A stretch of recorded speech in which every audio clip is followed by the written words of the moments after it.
সম্মানিত ভিউয়ার্স, আজকে আমি যে জায়গাতে বসে আছি সেটা হচ্ছে আমার অতীতের একটা স্মৃতি। এই মাদ্রাসাতেই আমার দীর্ঘ ৮ বছর থেকে পড়ালেখা। ক্লাস 8-এ এসে ভর্তি হয়েছিলাম। আজকে আমি ফাজিল 3rd ইয়ারে পড়তেছি।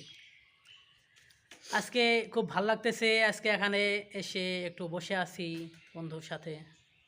খুবই ভাল লাগতেছে। বিনোদনমূলক একটা সবাইকে গজল শোনাইব।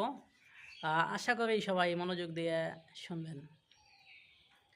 তীরহারা এই ঢেউয়ের সাগর পাড়ি দেব রে, তীরহারা এই ঢেউয়ের সাগর পাড়ি দেব রে। আমরা কজন নবীন মাঝি হাল ধরেছি শক্ত করে রে, আমরা কজন নবীন মাঝি হাল ধরেছি শক্ত করে রে। তীরহারা এই ঢেউয়ের সাগর পাড়ি দেব রে।